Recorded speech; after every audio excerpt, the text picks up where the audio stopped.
Whoops. Oh gosh. Give me half a So briefly. second. Okay, all right. Hattie, when you changed your what's it called? The foogie thing. My picture. Yeah.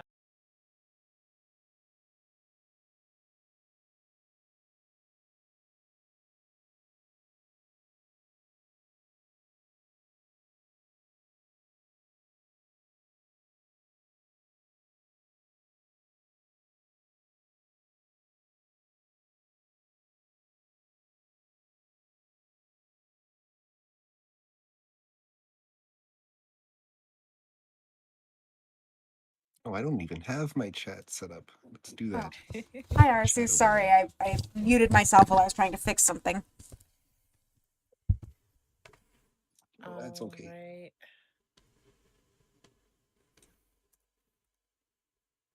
Okay, so hopefully everyone can hear well.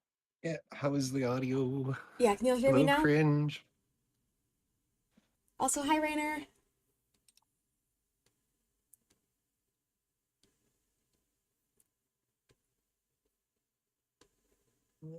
Also, to anybody watching, apologies. Um, I'm gonna be very nervous about talking today because it's early. So if I'm not my usual like charismatic talking nonstop self and I'm stumbling over my words, I apologize. And if this is the first time seeing me, I'm not usually like this. Please watch my other videos. Oh god, I just flew away. Hello, Coach. Doc and Coach are both here. OMG, everyone has adorable avatars. Mm, Uh, Doc can hear us. Oh, Coach my sent some twerking chat's not emojis. showing. Why is my chat not showing? excellent. Anxiety life is real. I 100% feel you. Yeah, Doc it feels you on that mouse. Here we go. I'm glad. Okay. Well, while y'all are finishing up, I'm kind of ready on my end, so I'll go ahead and give a little introduction on my end. Yeah. All right. Hello, everyone. My name is Kadiato Lartison. I am one of the members of Oyaji Club Gen 1. So be sure to check us anytime. I stream Monday, Wednesday, Friday at 4 p.m. Central Standard Time. So I'll be streaming later on this afternoon. And joining me will be Melody Bear and Mouse, or MS Paint Mouse. And basically, we're just going to be giving a little chit chat about different things that we've experienced. Um, I'll be like talking about how work kind of gets you to do crazy things because I feel like we're all kind of like reeling from the chaos that is Niji Sanji a little bit. And then Melody will be bringing up a slightly different, a slightly lighter topic, hopefully, than the chaos that is Niji Sanji. And Mouse will be kind of talking about, his experiences with VTubing and kind of achieving his dreams. I guess, Melody, if you'd like to give your introduction. Yeah. Hi everyone. I am Melody Bear. I am a PNG tuber, and Caddy kind of already went over what we're going to be discussing today. Uh, but yeah, nice to meet you all. Uh, that's about all I have to say. I think you had or I think you had a little bit more elaboration on your end for what you were going to talk about because I kind of forgot it. I'm sorry. Oh, okay. So, my topic, I'm probably gonna try and have some input on Caddy and Mouse's topics, but my topic that I kind of want to talk about is VTubing and its connection to the Japanese idol industry, and sort of how that shaped the landscape of VTubing. There we go. Yeah. And Okay. Mouse, Uh if you'd like yes. to. So I am my name is Mouse and I am yeah. I'm going to be the topics I wanted to bring up. I specifically wanted to talk about um my experiences not so much as a VTuber but My experiences of trying to be an entertainer in a different field when I was younger, um, or specifically during my 20s, where I tried to be a musician, and a lot of the mistakes I made, basically talking about the mistakes I made, because I see a lot of people in VTubing kind of holding similar attitudes and making similar mistakes that I did because I was young and naive and idyllic. And I would like to kind of share those experiences so that, maybe people can, I don't know, hopefully not go down the same route. Make this, because yeah, some pretty, pretty dark things happened in my life because of the way I tried to pursue my dreams. So yeah, I won't be too heavy or anything like that. But yeah, just kind of give people a perspective that they might not hear very often because VTubing is still such a new industry that you know a lot of us still have a lot of time and a lot of mistakes to make. So yeah, that's my topic. All right. Do we want to have one of us start? Or Yeah, who would like to start? Please, not me. Oh, okay. I'll go ahead and start because I feel like mine has like smaller points. uh, but yeah. So last night we were kind of talking a little bit about like the crazy stuff that's been going on with Niji Sanji and like the whole Vox, Alira, and Ike kind of being turned into meat shields basically. And how like it's really messed up of the company to kind of do that. And my point was like from like first off, I yes, I am a kindred. Okay, I am a Vox Akama fan, so part of this is like me kind of defending my bias, and I own it and I accept it, and I'm not gonna fight it. But I do want to say like from my personal experience, like I worked at a job that the best way it was ever described to me by another coworker was like it was a cult basically. So to kind of like give a little bit of background, used to work for a security company. I worked there for like 4 years.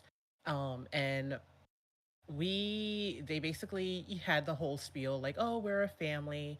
You know, you have like a lot of space to grow here. There's opportunity to like for promotions and growth, and we promote from within. And it's all seemed very supportive. And then like a month out of like training, they ended up firing like like half of like every department really, except for ours. Like our department, well, no, like they actually let several people go in our department as well. Oh dang, yeah, yeah, it wasn't great. The family vibes definitely like went right down the drain. Because my perspective on it was like you had all these people who a number of them used to have my job. They knew how to do my job. Like I was literally there for like I just finished training and now I'm being put out on the floor to do it. Like it was a call center and it was a very strenuous job. So we definitely needed people more who had experience than, new blood. um, but the company just didn't really seem to care about employee loyalty like that. So they just like let all these people go who obviously had like way more knowledge and experience than I did, or from my standpoint, they had more knowledge and experience than I did. So they just let a bunch of people go. Um, and next thing you know, a bunch of us were. It's just like so a bunch of people were gone. And that kind of like soured the whole experience working there for me. Like it was definitely like, okay, I can't trust this place. I can't trust to like continue being here. uh so it like over the next 4 years it definitely became like a goal of finish up what I need to so that I can kind of like achieve what I want, like basically just like use the company as a stepping stone to get where I need to be in life. uh Doc says, goodness, I know Hopeful that Goose, feel tech thank you for support letting and me customer know. support is my wheelhouse. Currently a team lead for a work from home customer service place that treats us nicely, thank goodness. But a lot of call centers operations are just so poorly managed. Yep, And the thing that sucks is like that wasn't like a work from home sort of thing. It literally like our room, like the call center floor, was just a room that had enough space to seat like maybe 6 people. Because like if you ever like look into like how what a security company call center looks like, you'll probably see like these round desks. Okay, that's the kind of desk that we had because you have to be able to like snap your fingers and get the person attention because basically like a lot of what we did was like if your house alarm goes off in the middle of the night and there's like somebody trying to get into your home, you're going to be like what, trapped in a bedroom or in a closet or something, waiting for the police to get there. So if you're on the phone with us, or if you manage to call us and we're on the phone with the police, somebody else is probably going to contact like somebody else is probably going to be talking to you and they're on the other side of the room, so they need to be able to snap their fingers and be like, hey, you're reaching out to us to let us know either you're safe or you're in danger and we need to like coordinate the police to get to you. Like that's the sort of environment that it was. So it was important, that we worked together and had teamwork and everything. But the downside of that is uh, you result in all of us being like way too close, and that it, my thing is like they basically it was like a cesspool of drama essentially. Like somebody screwed up and everybody kind of knew about it, but like nobody, it was like really really hush hush. A lot of people tend to talk behind each other's backs. Yeah, yep, yeah. That's the kind of environment that it ended up being while I was there. It kind of turned me into like the worst version of myself. I won't lie. Like I was absolutely not a good person there. And I took part in bullying too. Like it was really, really bad. And I'm so thankful that I'm out and I try my best to just avoid it. Uh like I don't ever want to go back to that sort of work environment, and I am working very very hard to never ever be that person again. uh but yeah, that place was not great. But like some of the points that I mentioned, like, so basically my friend had referred to it as like a cult, and that was probably like the best way to describe it. And that's kind of like what I was attributing to like what happened with the whole Vox Alira Ike uh message and everything. Like I don't really think that, they 100% wanted to go through with that. Like they just don't really seem, at least Ike and Vox don't really seem like the type of people who would, really do that sort of thing to someone that they view as a friend. And I don't really know. I can't say anything about Alira because I do not follow her. I don't watch her content. I'm, not, I am the last person who needs to be saying that, they're a fan or anything. But she definitely seemed like a pretty nice person. So I part of me doesn't want to believe that she would be the kind of person who would do that sort of thing. But again, like I said, at the job that I had, a lot of people weren't all that messy and dramatic and everything and got caught up in a lot of stuff. But again, work environment being toxic, yeah, a toxic work environment can result in you kind of being the worst version of yourself. So like uh at that job, it was kind of like I'll basically kind of like touch on some things that kind of like forced, kind of like caused me to endear myself to them. It's so dang true. Yeah.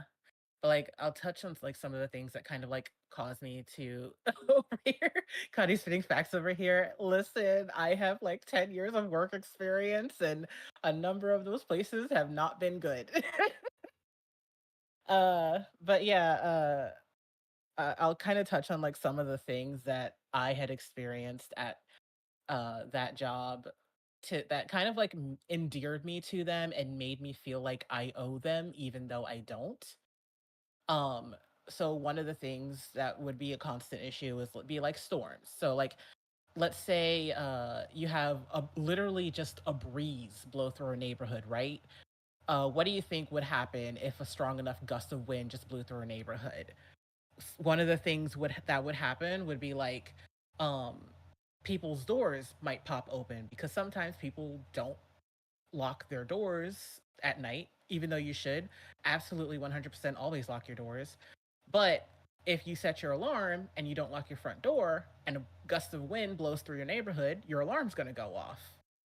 And so there would be sometimes when like during storms or hurricanes where we expect people's power is going to go out, their systems are going to report, like everything's going to come into us and we need like all hands on deck. And it's like after working there for 4 years, I've personally worked through at least 4 or 5 major storms, and I've had to spend the night there at least 3 or 4 times. Like literally, we had to during hurricanes, we would have to like stay at the company, and it's like we you be there long enough, and you know how bad it can be. There was one point where I was working overnight, so like the overnight shift would be like say like 7 p.m. to like 7 a.m. I got into work 7 p.m. the night before, and I didn't leave till almost 10 the next morning, you know? And a 12-hour shift could very easily turn into a 14, 15-hour shift. And you're just like exhausted beyond belief. But like that sort of thing would happen on, rare occasions. Like a snowstorm hits, everything's fine, and then everything's not fine. And everybody has to work hard together to like fix it. And those sort of instances kind of like made me feel like I owe them my time, or at the very least to like not be a problem. And that sort of thing basically like lends to like the cult mentality where like you have the veteran employees who have been through the trenches, of their job, and you have like the new people who are coming in who are just like, wow, y'all are kind of insane, like what the hell's going on? But it's like a 1,000 yard stare over here. Like I've been through the bullshit, man. I know how bad this job can get. So there would absolutely be times when I'm looking at my coworkers and everything, and I'm looking at them like, wow, y'all are like the closest friends that I have right now. Especially like in today's day and age where everybody like struggles to like maintain friendships over a long period of time, and your work friends become your closest friends and not your high school friends or anything because you've lost touch with them because life just be lifing, man. But like that sort of thing tends to happen where it's like, you've seen this job at the worst possible limit that this job could get, and you just know, and you feel bad about leaving, but you or like you feel you don't want to like leave people in a position where they don't have the extra help or the extra hands, and then you have like the new guys coming in. It's like you feel bad about, not being there to help them because they don't know what they're getting into. They're just babies. And that's the kind of like mentality that I had gotten myself into at that job, where it's like, even though I don't really owe my job anything at the bottom line, like I showed up to work, I did my job like I was supposed to, because I had been through shit at that job. I now know like I have to help them as much as possible. I have to be there to, protect the babies, and I got to be there to support my sisters. You know, I got to be Mama Lion over here. And that's kind of like and part of me just kind of like attributes that to like what Vox, Ike, and Alira probably were feeling, because again, you're in a position where it's like you think, uh what do I want to say? You think like you're in a position where you think like, oh, you're doing your best, but then you feel like, oh, you kind of owe somebody. And I can see from their standpoint how they would think, oh, they need to help the company because the company is like in a lot of trouble right now, and they they've been given like such a wonderful like opportunity. Because like, don't get me wrong, like Vox is sitting at like 1 million subscribers. I think Ike is sitting like at 1 million or close to it or something like that. Like they are up there, and they wouldn't, from their standpoint, they probably are thinking like, I wouldn't be here if it wasn't for this company. I wouldn't have this if it wasn't for this company. And it's like, the reality is all the company did was kind of help make a name for you or like get attention to you. They didn't really do much to, but like they were not the talent is basically what I'm getting to. They're not the talent. They're not the people who ultimately did the hard work to show the world that you're worth watching. That was you. And my point is like I just hope that eventually they realize that uh they don't actually need the company in the long term, because again, you're the one who put in the hard work. If something successful is meant for you, you're going to get it. Yeah. All right. I'm done rambling. There is I've come back from my tangent. Anybody have their thoughts? there is something I want to add to that, in that I have not necessarily had that cult like experience, but something that I have noticed is working for a small business at the time. There was this immediate thing of, oh, we have barely trained you, but we're going to give you manager access to the cash register and you're going to be working shifts alone like a week in. I feel like there's that, and this translates to VTuber agencies very much too. It's that, oh, you're launched into the deep end. You're maybe not adequately prepared for this. You may not know what you're doing, but you're going to have to figure it out because there ain't no one there to help you. Yeah. Yeah, and we have heard that they have quite a lot of responsibilities and in that company that you might typically think would be the responsibilities of managers. Well, So I think somebody revealed that like the people who were doing the translating between uh the the Ian Livers and management was like uh the like the Japanese livers, like people mm, who, like anybody who could speak English and Japanese, they were basically being used to do the translations for the livers and the management in oh, like that meetings makes and whatnot. yeah. So it's Yeah, like that again, that's, that adds to like the mismanagement and like the confusion and the chaos, Hmm. you know. And all the stress that's got to put on everybody is not gonna it's not gonna help you bring out your best side. Yeah.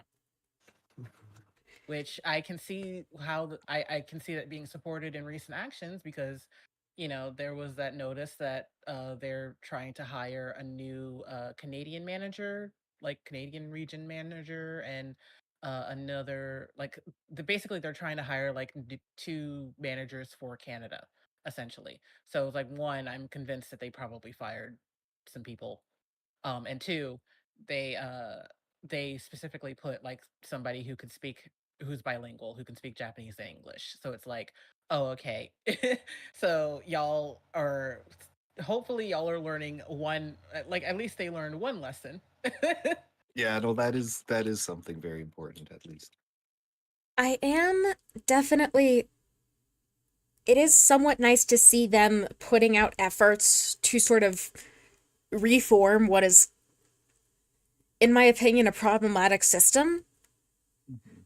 I think that it's a trend in VTuber companies in general, I feel like, to just kind of recruit talents and not give them a whole lot of support beyond monetary support. I know that there's Mm. agencies out there who have done the opposite and really committed to supporting their talents, but I feel like there are just as many out there who don't really support their talents beyond the financial aspect of it. Mhm. That is true. And actually, I wanted to just say something about the how important hiring a good manager is, uh, and a manager who really, really understands the talents. Is that like I'm a big Phase Connect fan. Early on, Phase Connect was not doing very well. All of the talents, they hated the job, they hated the company, they hated what Fishman wanted them to do, and they were basically going to do, where they basically did a sort of group mutiny against the company, the way I think Hawaii did, where they all just like left. And then the thing that fixed them, the thing that fixed the company is that Fishman said, "Okay, well, I won't be the manager. I'll hire a manager that understands you." And that was literally the thing that took them from almost shutting down to allowing them to grow and end up being the small agency that survived all this time. So Mm. very, very important, good management. Good management is just crazy important. Even if you're Mhm. even if you're an indie, I feel like having good management and management who are willing to stand behind you as a creator is just so important because if you can't communicate with your management, if they can't help you get what you need to do done, then there's very little point in having it in the first place. Mhm. I can remember, like when I first started watching VTubers, I remember there was this really really creepy indie manager, um, and I remember like it just kind of scared me away of the idea of indie managers for a while until I realized no, they're not all like that. But he was really really bad. He basically convinced the girls that he worked for or that he managed that like he gaslit them into thinking that they were nothing without him basically. And it was really really awful. And all of this stuff was like public on Twitter, so like I don't know what he was thinking, but like that was just yeah, that was very very bad. And I hope all of the talent, I mean, I'm sure all of them got away from him eventually, but that was Wow. just yeah, uh just yeah, because since my topic is going to be talking about the dangers of indie scene, I figured I might as well throw that one in while I was there, because that was a big yikes.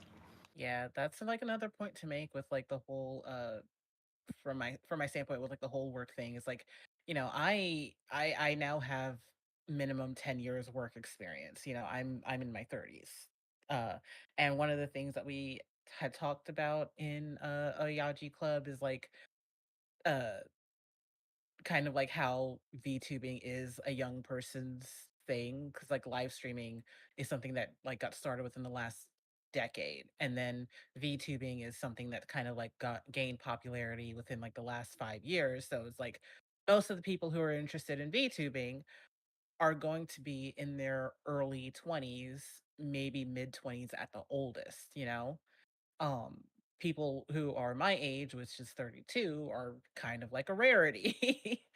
But I think that's kind of like one of the other points to kind of like talk about when it comes to, just joining an agency and being careful, because it's like it can be very easy for these agencies to predate on young talents, like young unsuspecting talents, because it's like 18 and 19-year-olds, they're not going to have the work experience and the to understand when a manager is just kind of like a crappy person. You're not going to realize that until months down the line.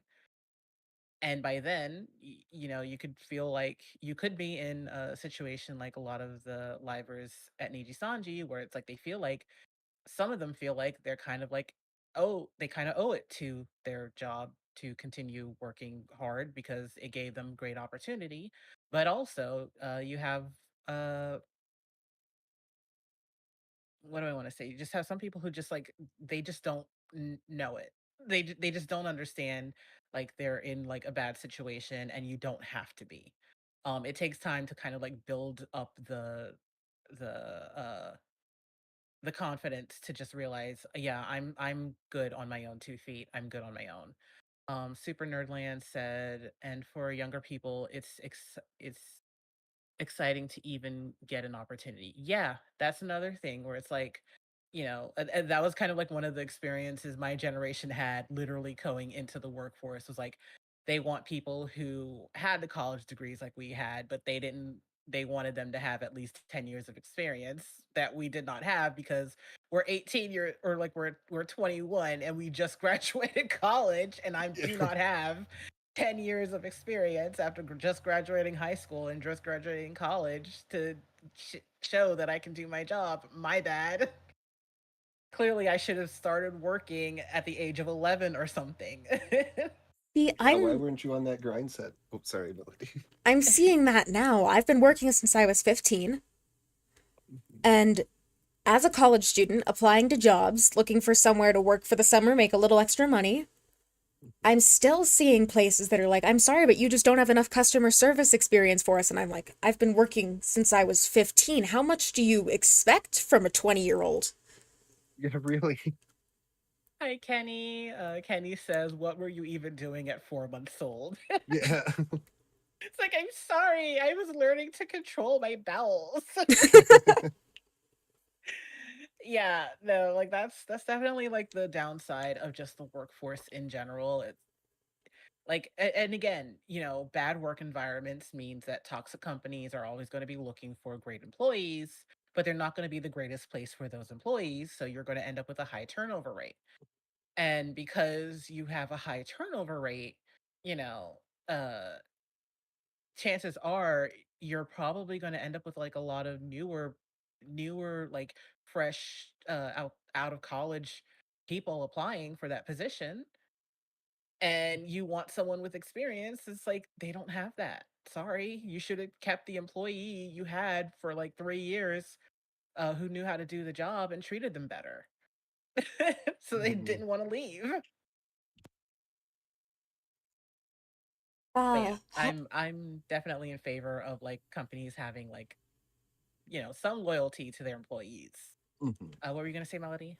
Hopeful Goose in my chat says, or sometimes you gotta know someone in that company to get a chance to get hired. And honestly, Mhm. yeah, the Yeah, one really good job I've had, I got because my mom knew someone who worked there.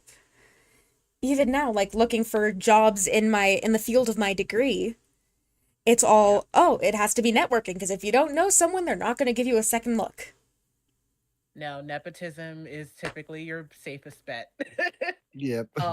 My literally the security company job, I got that job because my friend got the job, and we got the job because we were working at a different job where a girl we knew who worked at that job came in and told us about it and recommended us to them.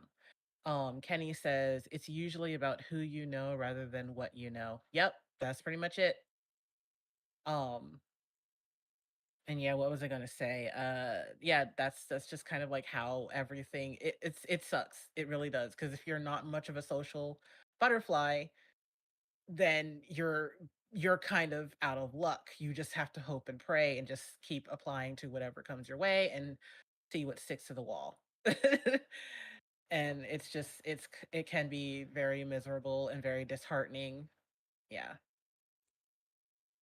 It really can. It's just, and I feel like that applies so much to VTubing as well. I mean, it applies to every industry, but I feel like it especially applies to VTubing and content creation, Yeah. because growing an audience when you don't know anyone is so, so tough. And I've been very lucky to have built a, admittedly, sort of small but really good group of friends through this. Yes. And even then, I'm Mhm. seeing people who haven't even debuted yet, who have like 100,000 followers. I know that's a major overstatement, but you get my point. Yeah. Yeah. Kenny says, "Aw." Mhm. Yeah, no, I definitely will say, like, I don't think I would have stuck on this long if I hadn't met you guys. Mm. Oh, So thank you for being like Well, my little pilot lights in the storm, keeping me yeah. going. Yeah, you guys are amazing. uh, I had a point honestly, and I've lost it. I'm sorry. That's okay. Um, all right, well, that's kind of it for my point. It's just like oh, that's what it was. Yeah, the whole nepotism thing can definitely like feel like I can see how like the whole nepotism thing can kind of endear itself to like the whole cult job mentality too. Cause like I'm here because my friends or my family or somebody that I know personally got me in, and now that I'm here, I have to make it work, because I wouldn't be here if it wasn't for like friend slash family member. Um, but yeah, that's the sort of thing that can really kind of like add to like the whole cult thing where it's like you don't want to be the odd one out. And that's kind of like the whole problem with cults where it's like if you're the one who kind of questions like the leader essentially, you it's very easy for everyone there to turn on you and nobody wants to be the one that everybody turns on. And that's what causes everybody to work that much harder to keep the cult going. And that's kind of like what we saw happen with Selene and the company. And it's like she was we've seen several members so far leave, but she was like one of the biggest, and now you see like the inner circles starting to turn on them because they don't want to be the ones who get, in the most in they don't want to be in the same level of trouble that she's gotten into, basically. They're fearing for their own selves. So yeah.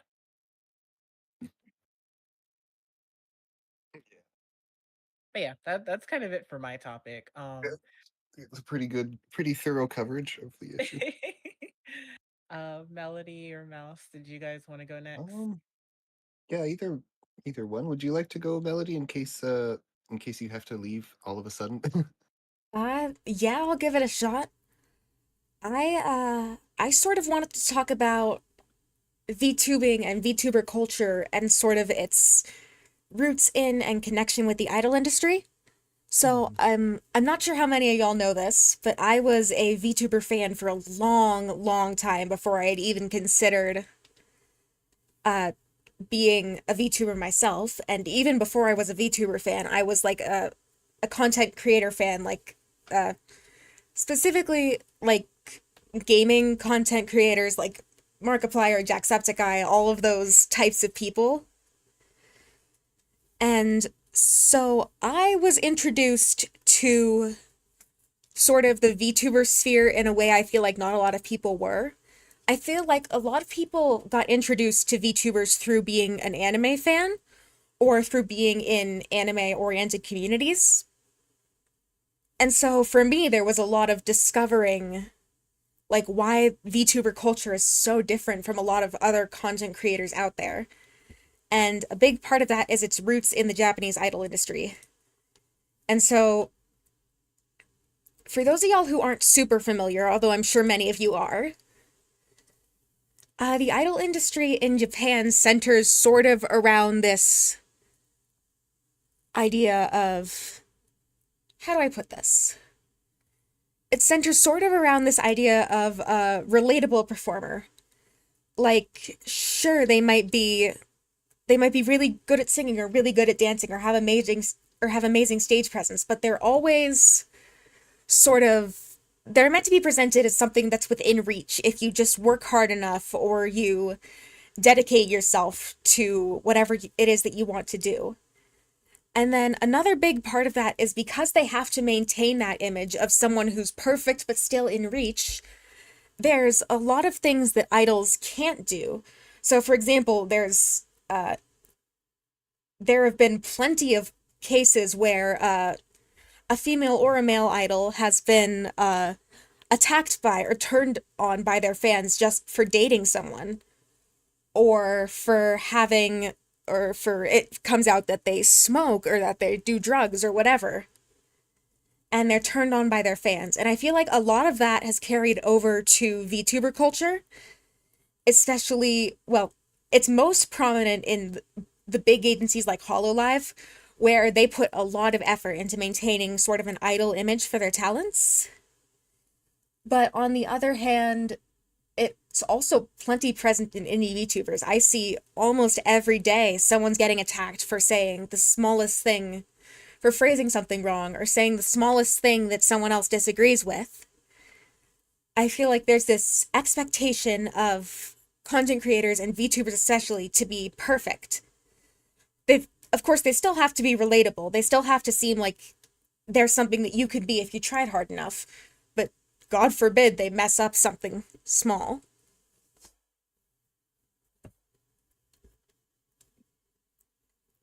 Yeah, oh, what were we gonna say, Mouse? Um, oh, I stepped over my words again. Oh,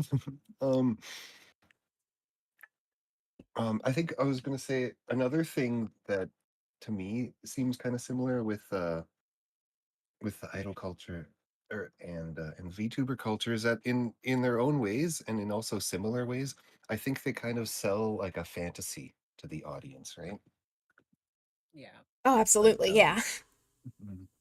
And I think that's a lot of um what causes the severe backlash from fans when they break that fantasy. It's like, no, you're not allowed to be that because that's not the way I want you to be, you Yep. know. I and think. also, oh, sorry, go in. Oh, sorry, you go ahead. No, no, no, you go.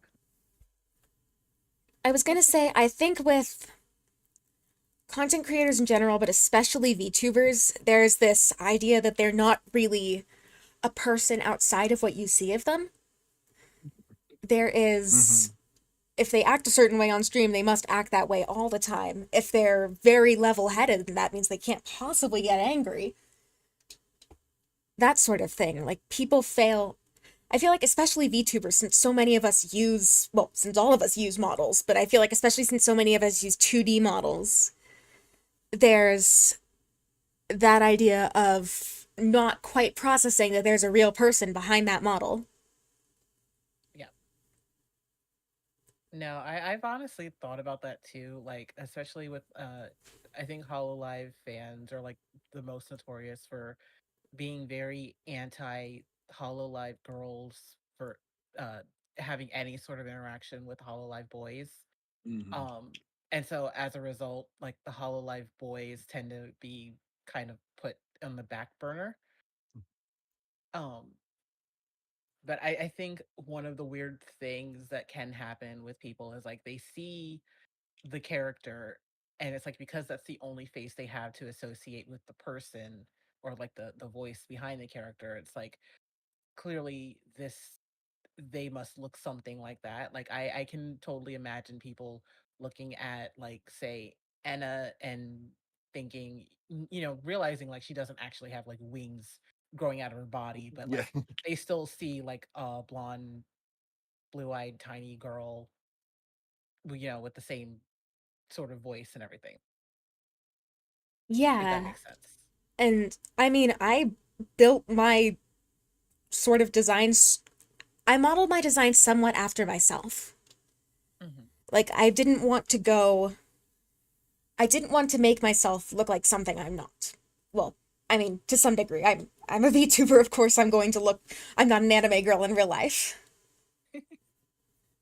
But I feel like there is definitely that idea, especially in, well, I feel like it's especially a problem in agencies when they oftentimes don't have a whole lot of influence over their model or their character design. That Yeah. people see the model and they can't see past that. Yeah, my model is an accurate representation of me. I am golden and glorious. Yeah. You're welcome. And from my perspective, you are a series of triangles. Thank you. Series of triangles with a tail and hair on top. Or Canadian Caddy, as Kenny had said. Yeah, I updated my reactives for everybody looking at my end. So I need Yeah. to actually fix it because I forgot to give myself ears, so I just look like a rat. Oh, they're just under the hair, probably. Yeah. But yeah, no, it can be very, especially when like it comes to making like the face of a person the actual brand.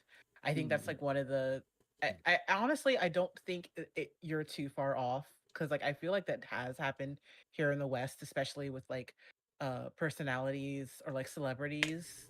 It was definitely like a big thing that happened in like the 2000s, where like celebrities became just like these untouchable godly creatures, Mm. and anything and everything that they did that was even remotely close to like normal human being things suddenly just became like a massive tabloid thing, and that's part of the reason why like paparazzi were so crazy, or probably still are, but like really were really bad. Like TMZ and everything were like really really bad in the 90s and 2000s, is because like anything, any bit of information, anything that at all that seemed remotely interesting about them or like remotely human about them just became like frontline news. Like literally Jessica Simpson, for anybody who's like maybe too young to know, she was like a massively popular pop star back in like the 90s and 2000s. Uh and she's gorgeous. She was and is gorgeous, blue-haired, blue-eyed, blonde-haired girl, now woman. And then she had a kid and she has like normal lady body, but people, after she had her kid and everything, they're like, "Oh my god, she's so fat. She's so fat." And it's like, she got pregnant and had Yeah, a gave birth to a human. that's kind of how the bodies work, Mm-hmm. That's just what happens. But like it for so long, it was just like such an obsession with like people, people's bodies and everything. Hmm. And then you get to like the 2010s and like uh the Kardashians become like the new thing, and they're and like becoming like I want to say like the influencer Hmm. persona became so ran rapid because that's just how celebrities used to be, where it's like this manufactured idealistic lifestyle of a person just Hmm. becomes like Oh, it literally becomes Hopeful the Goose, thank you brand. so Like, much for this is following. what I know anyone who's remotely like I this forgot to set up my is alerts like. for this, So so I that's had why to like the go and pull whole up my Twitch it again girl to see if I thing could of like or to like the see that girl what the alert was. aesthetic became a Hmm. thing, where it's like, yeah, this is what I do every morning for breakfast, and it's like 20 minutes of yoga, and then they make themselves like a overnight oatmeal, but like it's Hmm. like 7 in the morning still somehow. Yeah.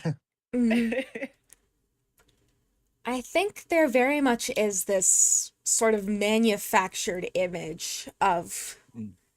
celebrities. I mean, I've mentioned before, I'm a college student, I'm studying business, and one of the things they really emphasize for us is just like you have to build a personal brand. You have to be able to sell yourself, or no one's Yep. ever going to want to hire you, no one's ever going to want to promote you. Hmm. Yep. There's this idea that you have to be something better than what Yeah. you are, or you have to at least seem like something better than what you are. I've also seen a similar concept, not on an individual branding level, but a similar concept in terms of the community surrounding K-pop idols, Yep. Hmm. where there is very much the person is the brand. Yep. Like you see people like they come under fire for for the smallest, most ridiculous things, like, oh, they didn't put in enough effort at a sound check. They must be like super lazy and dragging the rest of their band down. Yep. Yeah, I've been like a fan of K-pop for roughly about 10 years. Like I started out with like Girls' Generation, and it's like, yeah, 100% they kind of steal the like the whole idol subculture from Japan is kind of, sadly enough, like kind of visible all across, like I want to say like most of Asia, honestly. Hmm. Um, but I really don't think it's fair to be like, oh yeah, this is just Asian culture in general. Like it's definitely, I think it's more or less anything than more or less like that's just how fan idol culture tends to be. Because here in the West, we have seen that. I think, some people probably like a little bit more realistic about it. But yeah, it's definitely a matter of just like sometimes fans can be a little too delusional, and the most extreme ones tend to be the loudest. Hmm. I've been a K-pop fan for quite a while now. Not 10 years a while, but I think probably 6, maybe 7 years. Hmm. And so I feel like I've personally really seen that expansion of the publicity of these sorts of things. Like all of a Hmm. sudden, details of an idol's or what an idol presents as their daily life are available to Yep. regular fans. And I feel like the fan culture around that has become so much more. I'm trying to figure out how to describe this. Rabid almost. Like they're constantly clamoring to see more of someone, but but the idols still have to be perfect. They can't be tired, they can't be Yep. anything like that.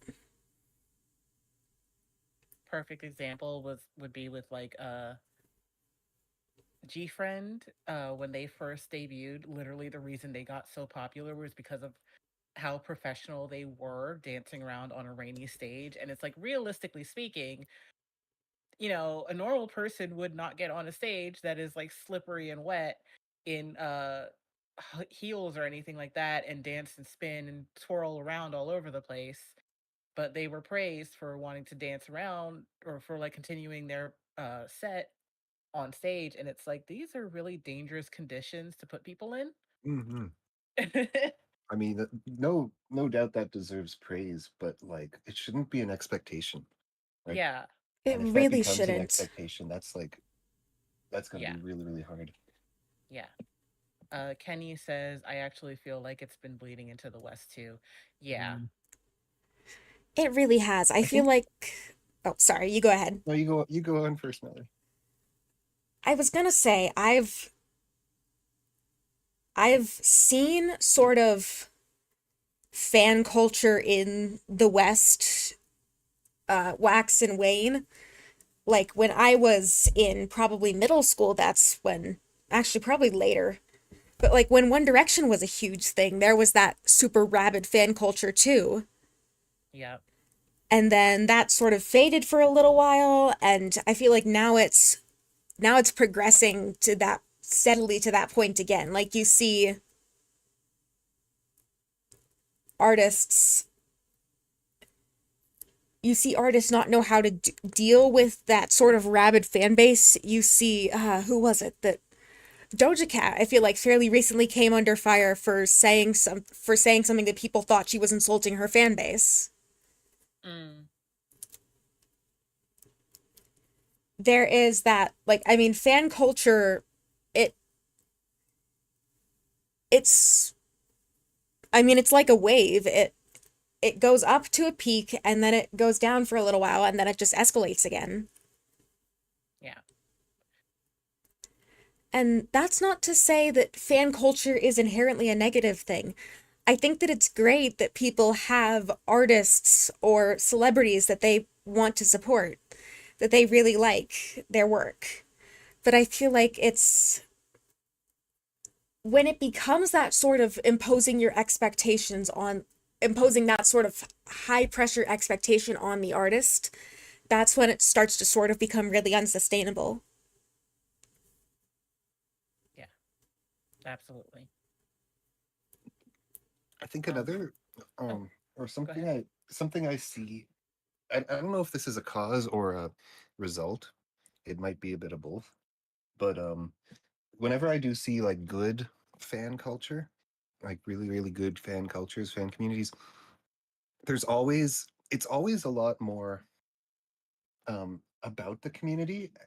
I mean, it's always about the person you're a fan of, right? Or the thing you're a fan of, but there's usually a really big sense of like just community being there for each other and looking out for one another when you have a good one. And again, I don't know if it's a cause of a or effect, but it's just something I notice. Hmm. I've definitely seen something similar. I feel like when you do see really good, positive fan communities, it's because of a sense of mutual support. Mhm.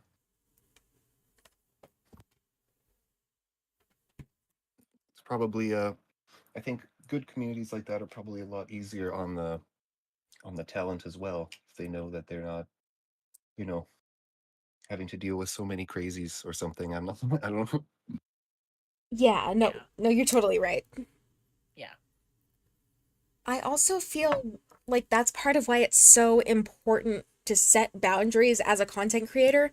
I feel like I've been Hmm. seeing a lot Hmm. more big VTubers set clear boundaries with their fans. Like, for example, Rin Penrose saying, "Hey, Hmm. I'm not comfortable with I'm not comfortable with uh super lewd content or playing that up for my fans. I'm not going to do it. I don't want you to ask me to do it."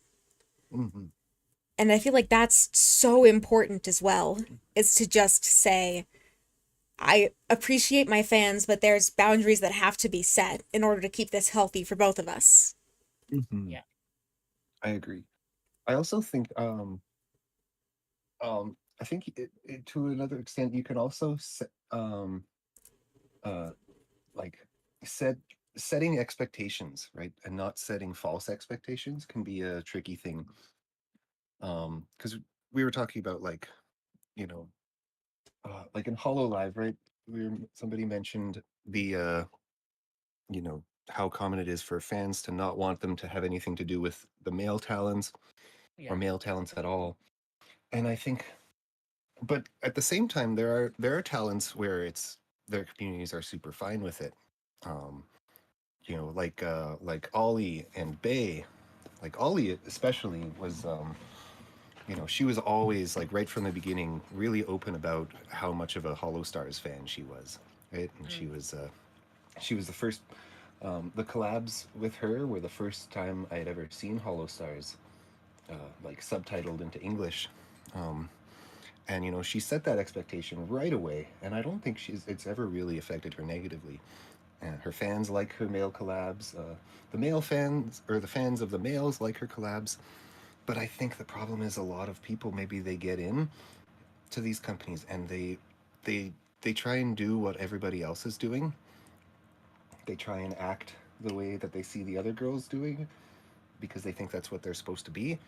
And I think without meaning to, they accidentally, set a false expectation in their fans' minds. And when that happens, it makes it really, really hard to sort of set the boundaries later on. Yeah. It really does. I feel like we've especially seen that with uh what are they called now? They're called Promise? Ian's second gen? I couldn't tell you. Ian second gen. Because In they which company? Hololive. Oh, They're called oh, Promise now, Council. I think. Oh, promise. Oh, that's right. That's right. Yes. Sorry. I feel like I watched Hollow Promise. Yeah. they debuted right when I was sort of at the peak of being a VTuber fan. I watched all their debuts. I tried to watch all of them as they sort of grew. And it felt like they really did have to figure out what their expectations were for themselves, much less for their fans. A lot of them I feel like had to sort of grow into their character and grow into who they wanted to be as part of Hololive. Mm.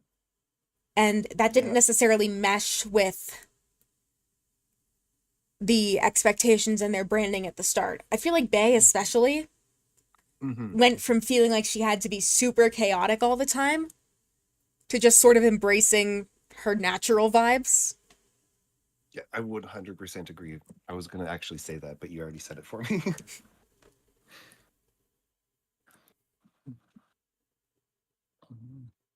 And Fauna as well has not necessarily grown away from the expectations for herself that she started out with, but has more grown into them. Mm. She started off very much as the sort of like soft, naturey, very welcoming Like presence, mom energy. sort of Mm-hmm. like mom energy, yeah.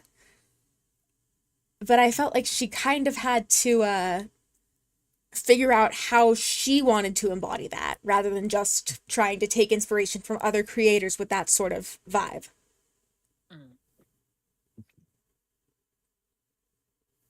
if that makes any sense. No, it makes No. perfect sense. Yeah. I mean, I'm. I can see that happening for pretty much anybody and everybody because it's like first and foremost you're hired on like how well you can portray the character, but like eventually the character is you. Like Mm-hmm. there's only so much you only have so much energy for so much. Mm-hmm. And with like the I think you mentioned Ollie being like super chaotic and everything. It's like you can only be so chaotic for so long throughout the day. And then Mm-hmm. eventually you're just like, look, I need a nap. We're gonna sit here, we're gonna do what I want, and you're gonna like it. Mm-hmm.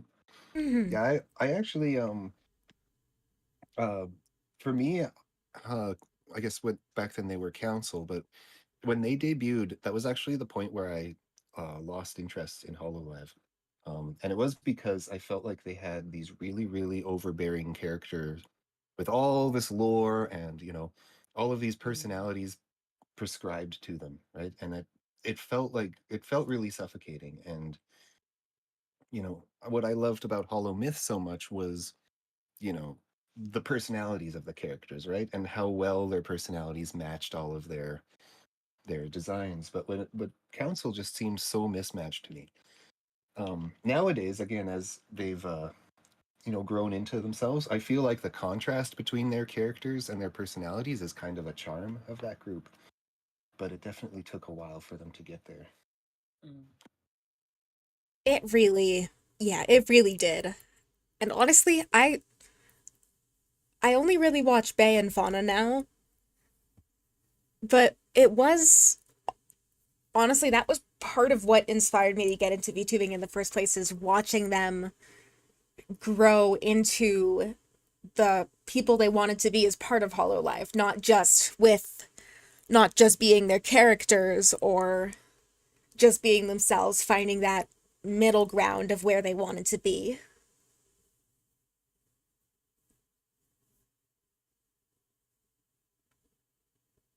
And I'll say I feel like that's like one of like the scarier aspects of like joining an agency. It's just you not only are you being thrown into this brand new position that while you've probably been, streaming for years, you're still not ready for like how big it can get.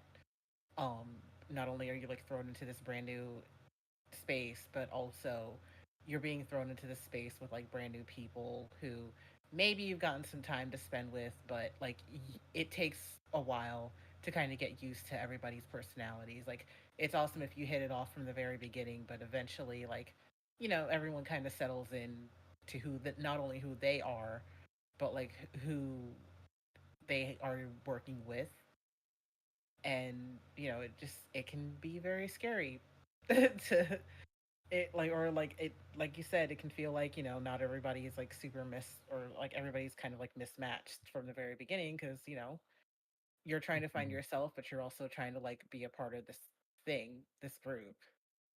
Mhm. I think it's especially, especially with Japanese companies and ones that sort of emulate Japanese companies. And I think it probably does have to do again with the, the connection to the idol culture and, selling this like relatable but ideal that Yeah. Melody was talking about. Because that is definitely the meta, and what's more popular with Japanese viewers. I know Kason has talked about, you know, how her camera streams, her live camera streams are really unpopular with Japanese viewers, and she's lost fans because of it, or she gets a lot of hate from certain fans because it's like, they don't want her to be a flesh person, right? They want her to be a cartoon. Um, Yeah. Oh yeah, what I was gonna say to like add to that, and I think like part of like the whole appeal of idol culture isn't just like the individuals themselves, because I feel like, or at least one of the things that I've noticed, from being like a K-pop fan and kind of like a not necessarily like an idol fan, but like an idol fan by proxy, I want to say, because I am an anime fan. Um, is like one of the appeals of like these groups is literally the idea of you and your friends getting together and doing a thing, you know? Um, because like I think the best examples of that would be like Love Live, the anime Love Live, and uh the one where the four girls go to Antarctica, like that show. Uh, I think those are like probably the best examples of like why idol culture can be as intoxicating for some people as it can be, because one, Japan itself is like so notorious for being so isolating. Like it is, if you are someone Mhm. with social anxiety, it is so easy, so much easier to live there than other places, just Mhm, because yeah. if you don't want to, like, literally, if you want to go to a restaurant and not talk to somebody, you can go to a restaurant where you literally do not talk to the staff. You just give them a sheet of paper and it's like, this is the thing I want. Give me the thing I want. Okay, I got the thing I want and now I'm leaving. Um, but Ooh, yeah, uh, I think one of the things about that is just uh uh it's like both in K-pop and in idol culture, like groups, especially for like girl groups, like groups tend to be more popular than uh the individuals, or like when you first start out, like the chances of you going solo is mm, so low. yeah. I'm so sorry for the pun. Oh my gosh, I didn't mean for that. But like the chances of you being a solo artist as opposed to a part of a group is kind of like not very high, because it the girl groups, or the like the groups of people, like girls and guys, tend to do very very well because everybody can like see their favorite person and everything. But I also feel like it's just the fantasy of like me and my friends are together and doing a thing. So Mhm, that goes back to like the whole, I am with a bunch of people I don't know how to portray this character to the best of my ability, and now I'm in this group of people that I don't really know that well, and that's part of like this what's so scary about being in an agency. But from like the fan standpoint, it's like, you have to portray that not only are you this person, not only are you this character, but also these are your best friends in the entire world, and y'all have gotten together to do this group. mhm. Yeah, no, I definitely agree. Though, I will say my experience, uh, because I was a bit of an Idol fan, but Mm. my the two idols, right, the two, I guess, entities I followed were kind of on opposite extremes. One was an indie solo, um like a very small indie solo idol, um Mhm. named Koto, and the other one was AKB48, which Yep. is like a billion people in it. I think Yep. they have more than 48. I can't remember, but Yes. but but I used to watch their TV show, because it was like subtitled for a while, and they basically had like a variety show. And yeah, there was a lot of that sort of like, you know basically every episode the girls would, be get together and do something fun together, right? Yeah. um or sometimes they would do something weird together because the idol industry is weird. Like uh um like they had an episode where they brought in everybody's dads and they had to like uh dress dress up to turn on the dads. It was really kind of gross. um No, no, yeah, no, it was. no. Oh, and there was like, and one of them and there was, oh, the, I don't know if this is appropriate to say on stream, but one of the Hi, dads was, Ollie. oh, hello. um yeah, one of the guys was like, not only was he super horny, but he also turned out to be racist. um because he when the blonde girl came out, he was just like very angry, and he's like, I don't like foreigners. So yeah, lovely episode, definitely 10 out of 10. Oh, I hate all of that. I hate every bit of that. No. Yeah, that's another thing I guess we could, that is, it should be said about the idol culture industry, is sometimes they are really pushed to do not such nice things. Yeah, no. Mhm. Um, But so yeah, stay indie. yeah, yeah, or get a good company. Make sure you're scrupulous. I think that's like another thing that's like really difficult though, because it's like it's easy to be like, oh yeah, get a good company or get a good manager, but it's like if they're good, then it's gonna be really hard to join them. That is true. That is true. Because like now, if Niji Sanji opens auditions, like good luck getting anybody. Okay, you're getting like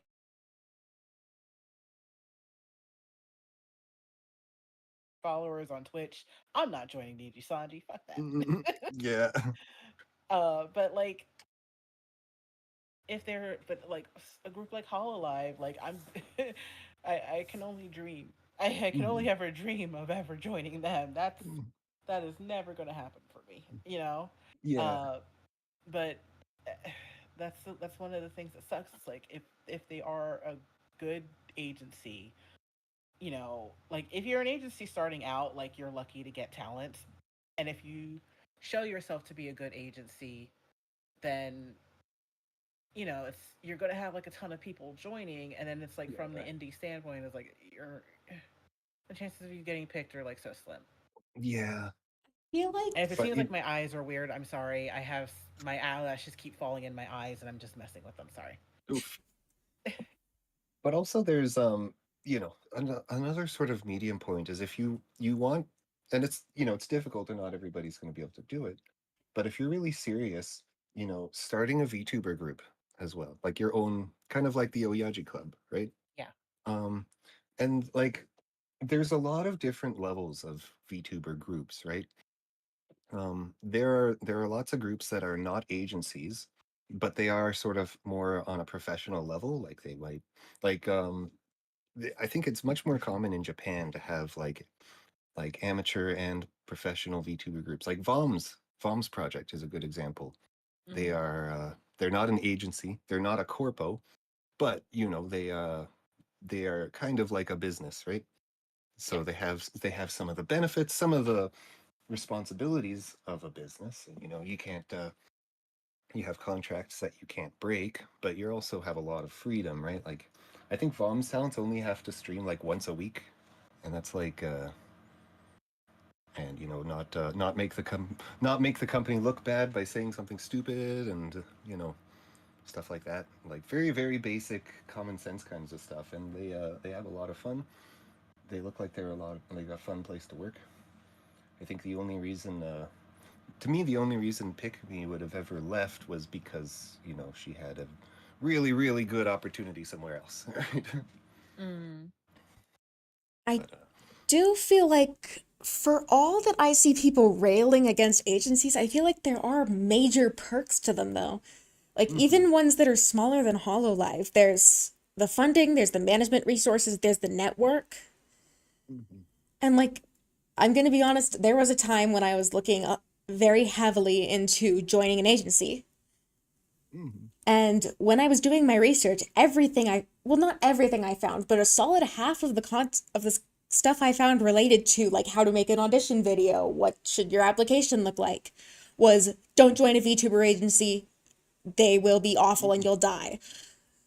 Yeah, it's and I really don't like that kind of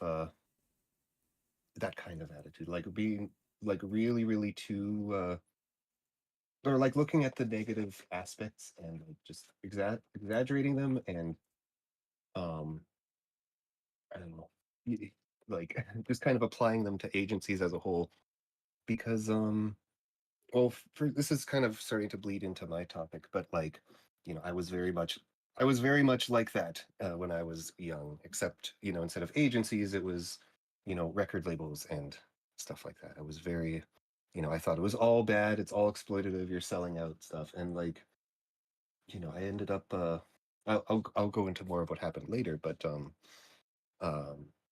another thing is that like when you go around and say this about agencies and say like, oh, all agencies are exploitative, they're all gonna they're gonna make you sexualize yourself, that's just what agencies do, it's a part of the culture. There are going to be people out there, there are so many people out there who they it's not going to stand in the way of them pursuing their dreams. Like the dreams of being an entertainer are really really hard for some people to shake, and some people will do whatever it takes. And when somebody like that who's really desperate and really determined here's something like, oh, all agencies sexualize you or objectify you or whatever, they're going to go into an interview with a skeezy agency and they're going to be like, yeah, you know what, we're going to need you to do this and that. And they're going to think, well, somebody told me that they're all like this, so I guess I just have to accept it. And it's like, no, you don't have to. You don't actually have to accept that. Yeah. I feel like it's so incredibly important, agency or not, it's so incredibly important to know, well, in any other situation, I'd call it knowing your rights, like know what companies can legally do and what they can't. But I feel like more in the VTuber context, it's more know your principles. Hmm. Like, these are the things I want to do, these are the things I won't do. If you can't accept that, that's too bad for you, you're missing out. Hmm. Yeah. But there are also it's also having an understanding of, or at least trying to understand what reasonable expectations are. Because Yeah. one of the mistakes I made was I was unwilling to compromise on anything. You know, it Mm. was if I was going to make it, it had to be exactly the way I wanted. I wouldn't give anything to any companies. If I was going to be signed to a label, it would have to be, they would basically have to serve no purpose other than to elevate my own creative whims and, not actually be a business or anything like that. Like there there are serious, responsibilities that come along with treating this as a job, and, a job that, where it's not just your paycheck and, your rent and everything, but also the people that you work with and work for, who, you're all relying on each other, and there have to be compromises. But and so understanding, accepting that there are or necessary compromises, but not, and being able to tell the difference between those and the ones that are going to be exploitative of you is something that's really, really important. It really is. And I feel like I'm gonna try and rephrase what I said earlier.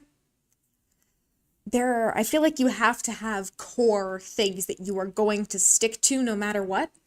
You've got to be willing to compromise. The world doesn't work without compromise.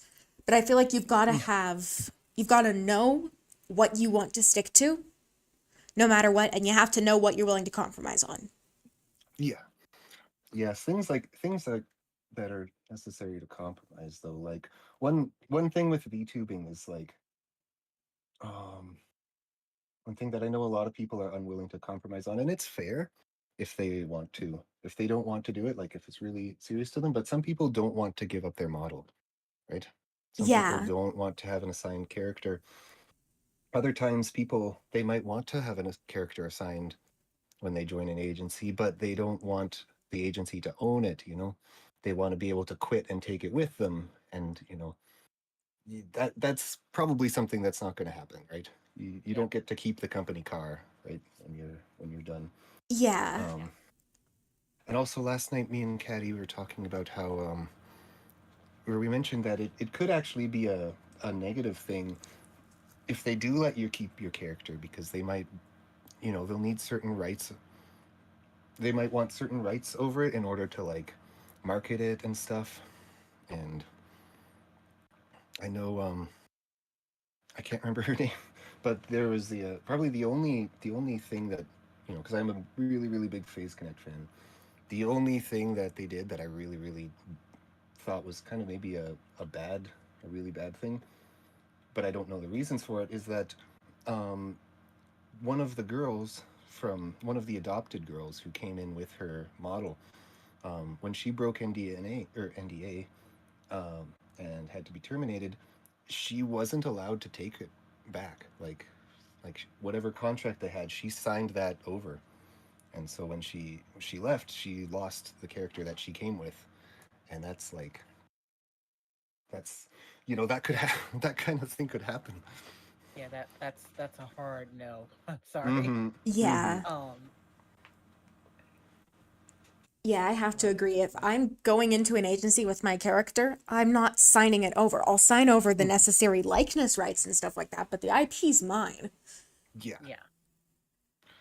That's why, I mean, they definitely changed, because I think they knew that that was bad. So now the way they do their adoptions is that they sort of have the character, they bring their character, but they have, it's like a modified, it's slightly different, right? So I don't know how it, I don't know why or how it works, but that seems to make a little more sense to me. Um, but at the same time, I don't know. I don't know how that kind of thing works behind the scenes, so I shouldn't speculate too much. But but another advantage of like letting them assign a character to you is that you do get to keep your other character and your other brand, and a lot of agencies will let you even continue activities on your other brand. Like I know a lot of idol talents stream on their past life VTuber accounts alongside their professional VTuber accounts. So it's a compromise that might have some benefits that you don't realize. Mm-hmm. Yeah, Doc says, yeah, that's exactly why I wanted to clarify stuff for Yachi Club. We don't want to own anything of member stuff. That's y'all's creations. You own that forever. Yeah, like again, I'm very thankful that I joined the group, but like I gave my personal reasons why. Like basically, one of the big things for me was like I didn't want to. It's not necessarily that I had an issue with losing my character early on. I do really like my character. You know that I put a lot of time and effort into coming up with this design and like redesigning it and everything. But one of my concerns with like trying to even join an agency was part of was like, uh, but we are way less any sort of company and oh yeah. But part of my concern with joining a company at all was if I were lucky enough to get in, like what are the chances that the audition was for like a character that I have any say in creating, because I think that's one of the things with agencies or like smaller agencies that they tend to go like I think the Hololive or Niji Sanji route where like the model is already created and they're looking for someone to bring the character to life, which is fine. uh, but how many agencies are actually going to be like the shojo, where it's like you are just coming in with the model that you created, and you are leaving with the model that you created? Like what chances of that? Like, what are the chances that a company is going to be like that? And that was kind of like one of my concerns with choosing to like kind of give up on an agency and go with an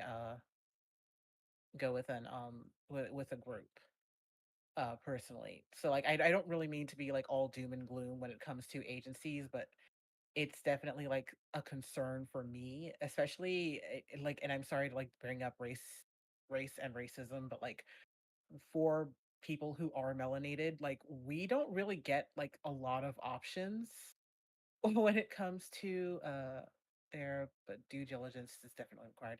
Oh, sorry. Nerdland says there are good agencies out there, but diligence is definitely required. But basically, one of the points that I had brought up before was like,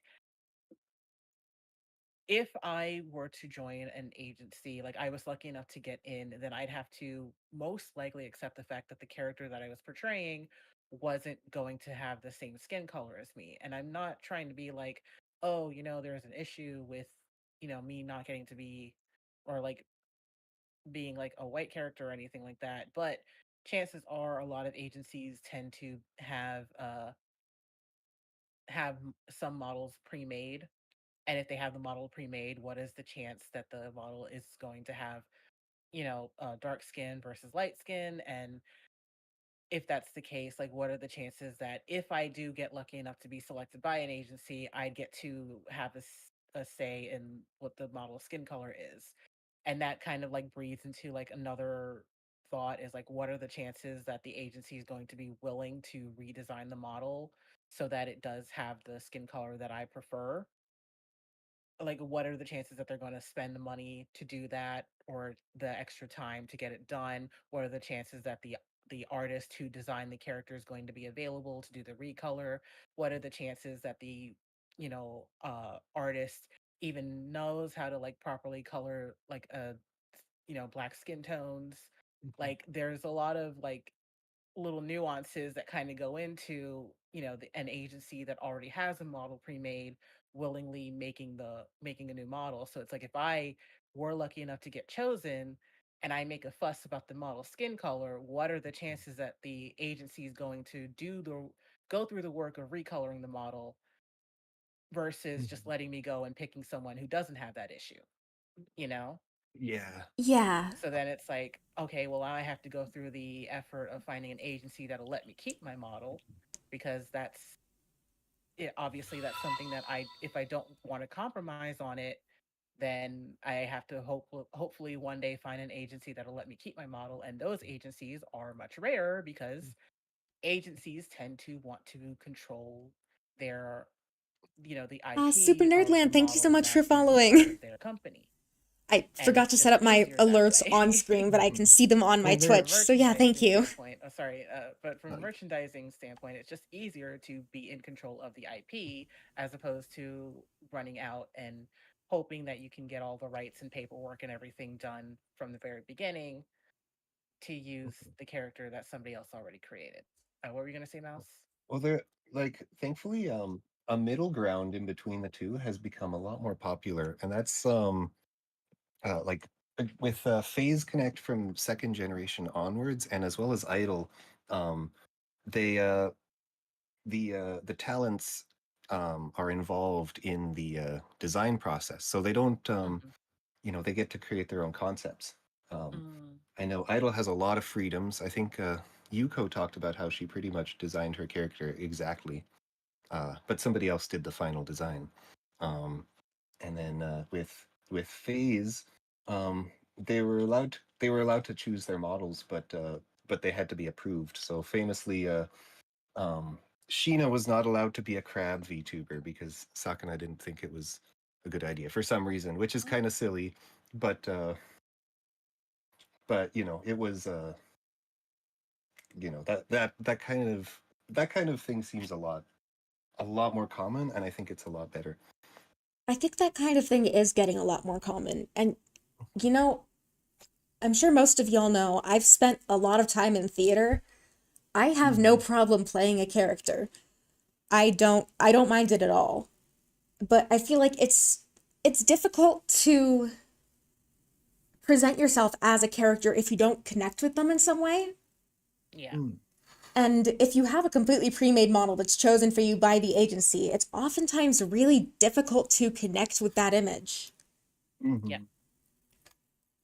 Like, I mean, I know I've brought up Hollow Live English already, but you get like again, Hollow Live Promise, I feel like had to figure out how to connect with their characters. I feel like versus where you look at Idol, who had so much more input in the creation of their characters, you don't really feel that disconnect anywhere near as much.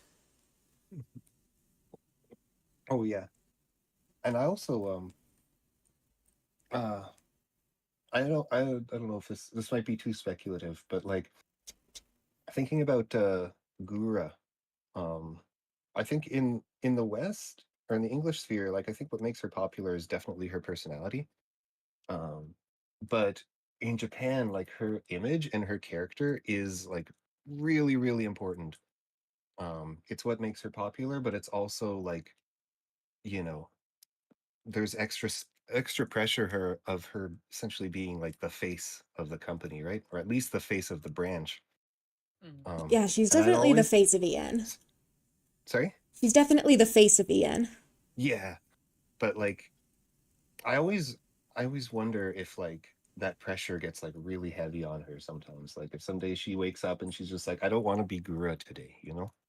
mm. And I that might think be it a little must. speculative, but if I were in her shoes, I would probably feel that a lot of the time, you know? I mean, I've definitely had days where I wake up and I'm like, I don't know if I can play this character today.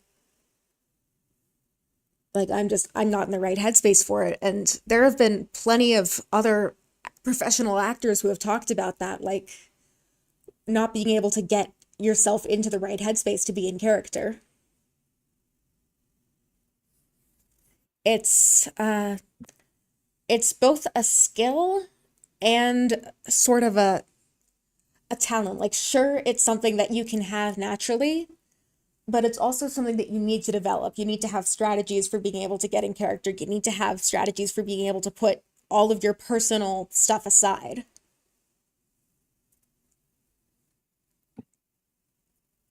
Yeah, and it seems like such a huge pressure. And especially like if you have to you have to act normal, right? You have to act like on the fly. You're like improvising the character, and it has to really come off as you in all sorts of ways. It's just I would not I would never be able to do it. I just know that like if I ever joined a group or an agency that assigned me a character, I just know I would just end up being myself. Like I would not be able to act at all. Yeah. No, that's definitely kind of like the rabbit hole I found myself into. It's like, this is my character, but I'm definitely still acting like me. Yeah. I think hanging out with you guys, especially with Ollie, like I kind of like started to tap into like my inner gremlin, which I definitely want this character to feel a little bit more chaotic. And I've kind of tapped into my inner chaos a little bit. But yeah, I'm still definitely like my calm, cool, collected self at Mhm. times, like most of the time.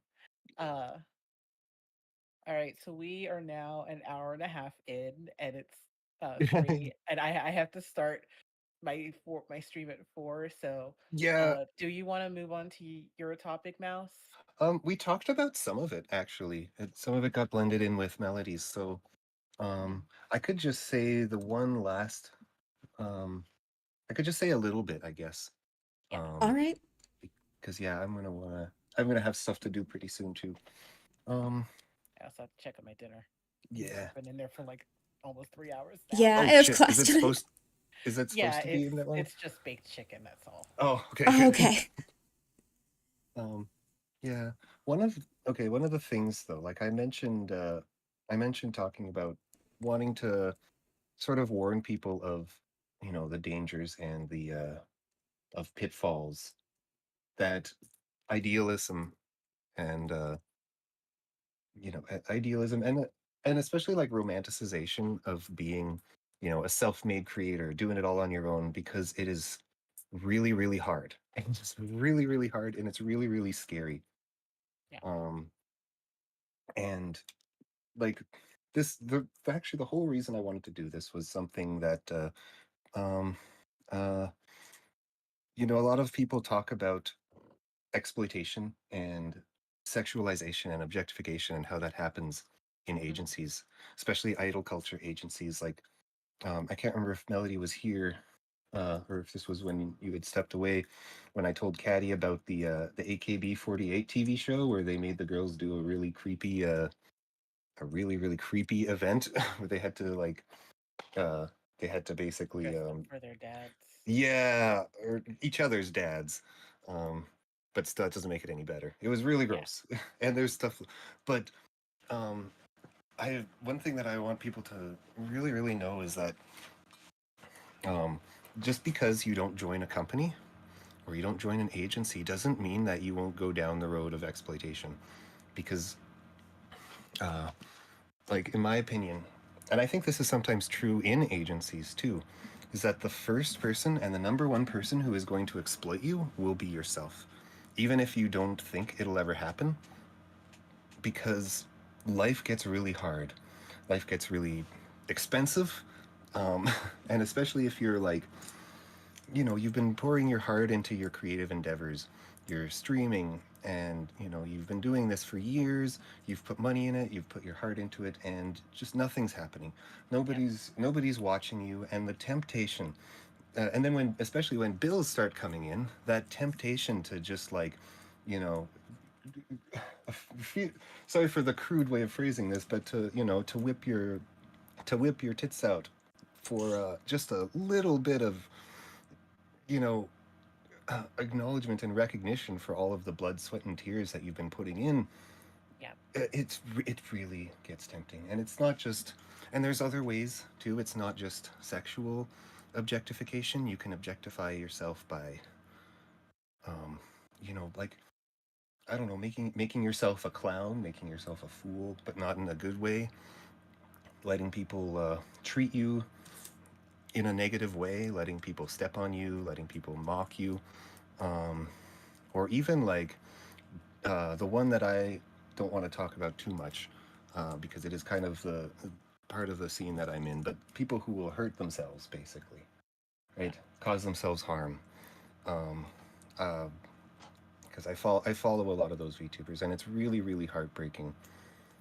I don't want to give their names because I don't want negative attention attached to them, but I've Hmm. seen one person in particular who we don't know where she is, but as her dad lost her job, and or her dad lost his job, she was her mental illness or mental health and her addictions were getting worse, and she basically moved into doing like more and more content where she would like stab herself and stuff like that, like really really scary, really really. And now she's gone, and when nobody knows where she is, Oh and gosh. that can happen. That it can happen to anybody, but especially vulnerable people.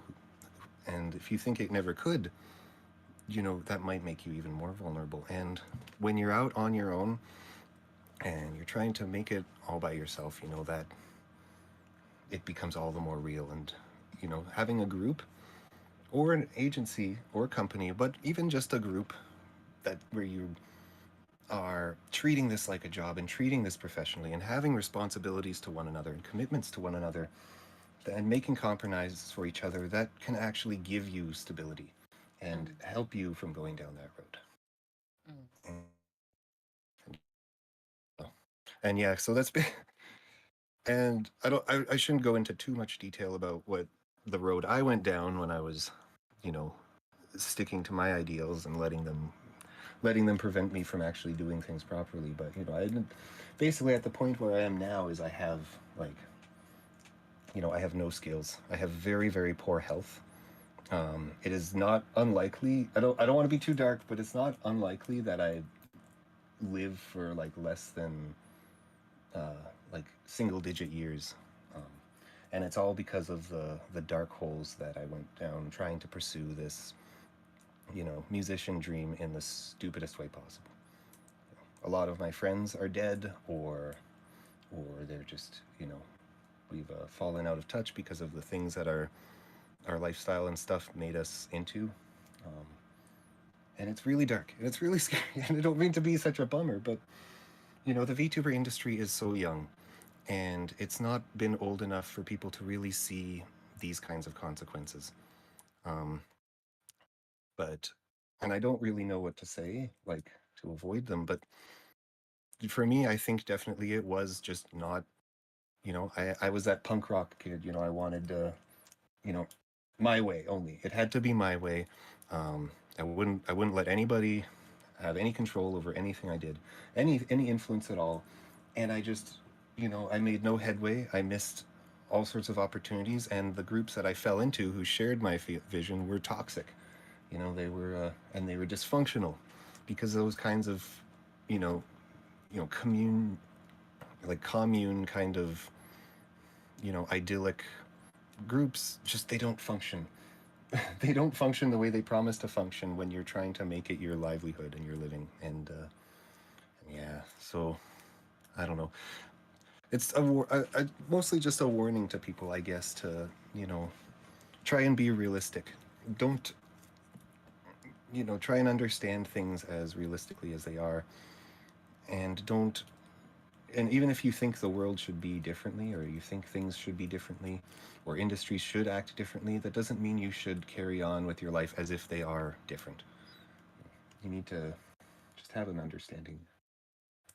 I don't know. I'm kind of rambling. it's okay.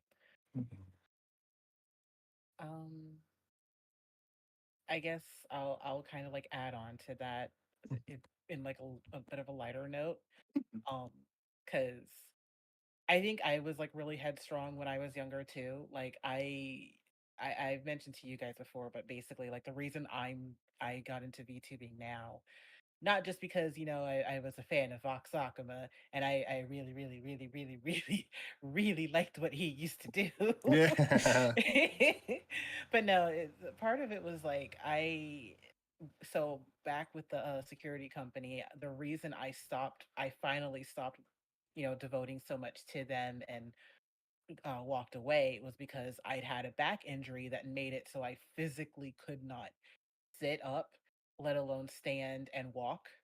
I wasn't like completely paralyzed, but it was definitely a struggle just to get out of my own bed and to the bathroom.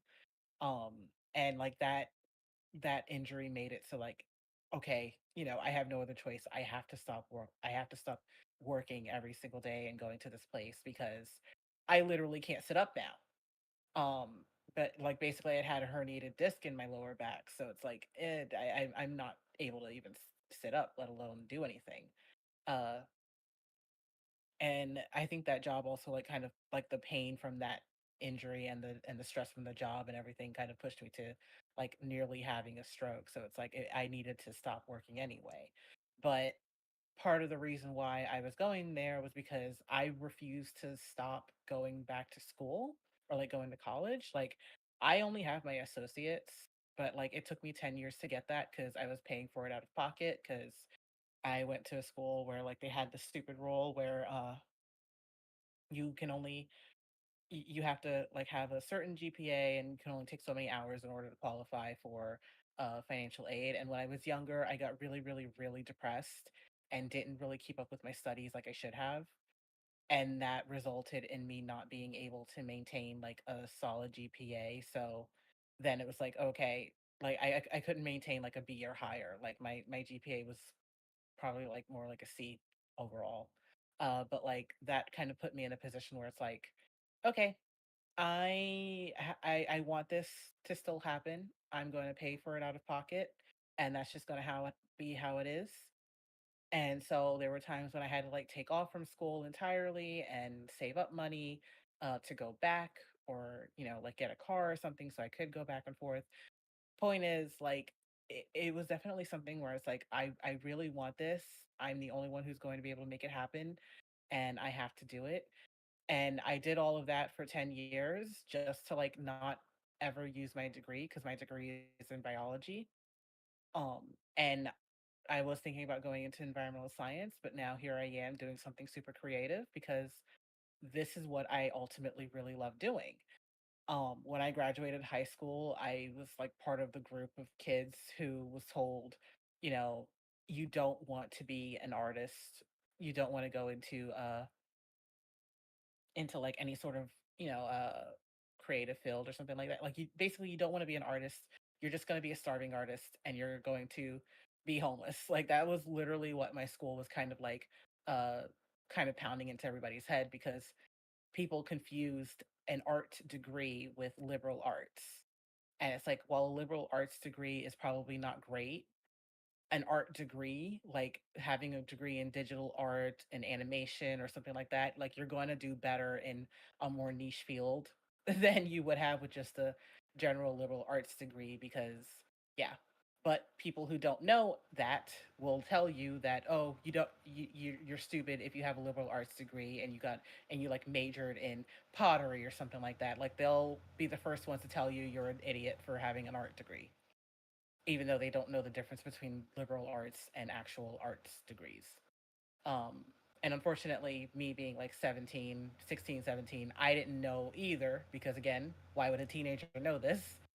And so I foolishly ran into the pit hole of thinking, oh, I'll go to school for science instead of arts because even though I'm much more interested in arts, I'm still pretty strong in science and I should focus on having a career that will let me eat on a regular basis. And that was a mistake because I ended up not doing anything near what I wanted to do. I liked some of what I got to do, but I didn't get to do what I really wanted to do. Um, I let other people convince me that, I should just take the safe route instead of taking my chances and actually doing the things that I wanted. And now here I am taking those chances and doing the things that I want.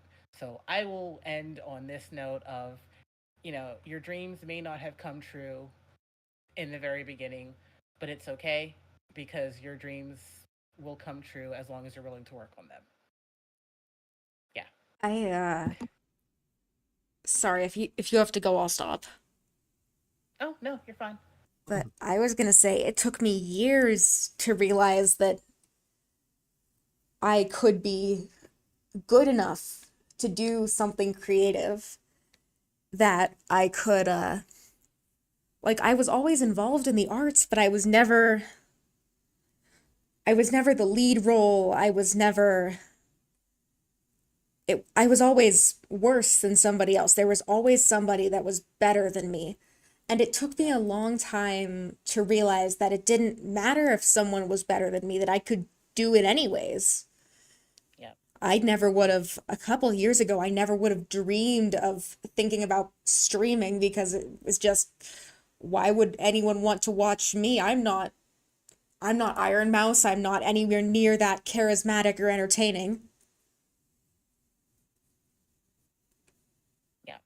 No, and I will say like that's probably the hallmark of like a true artist, because anyone who's ever been just in an art studio can honestly tell you, they look around at everybody else's art and they just think everybody else is so much better than them and that they're garbage.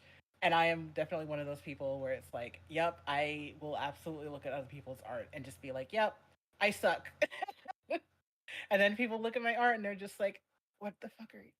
What are you talking about? What is going on in your brain? You're freaking amazing." It's like, "What are you talking about? I'm garbage." But yeah, that that is normal. No, we suck. Yeah, together. Yeah. Thanks, Kenny. But yeah, that's just kind of like how it is to just be in creative field in general. Like everyone is always better than somebody else, but better than you're much better than you think you are, and nobody can do what you do besides you. That's it.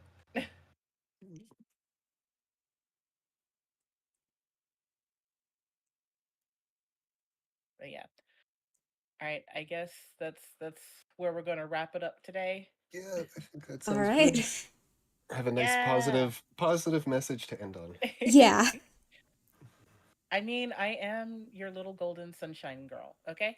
And gremlin in training, apparently. And Yeah. gremlin in training. You can't forget the gremlin in training.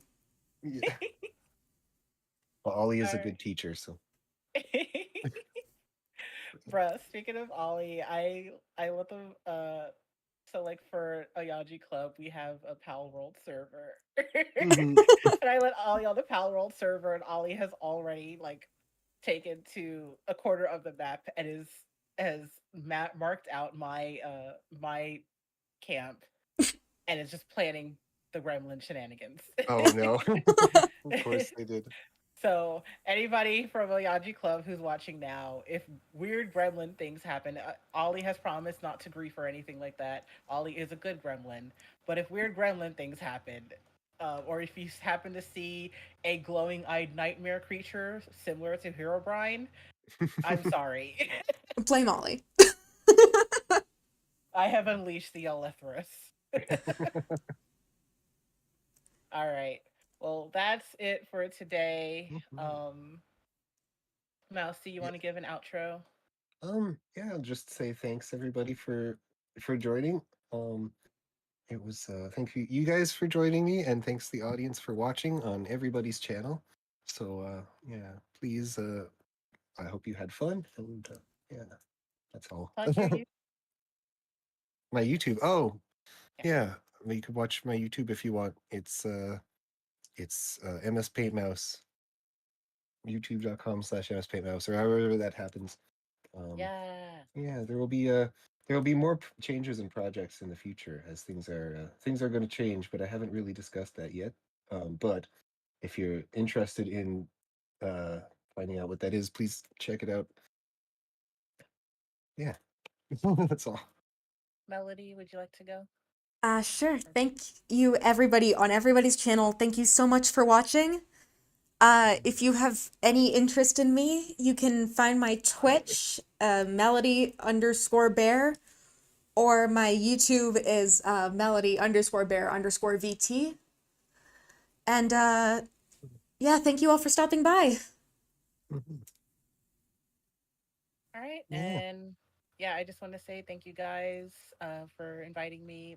Thank you, Mouse, for organizing this because this is actually Mouse's idea. It was definitely fun, kind of like just chit chatting, Mhm. um, and kind of giving our thoughts on like all of the crazy stuff going on in the industry, and just how we like feel about stuff.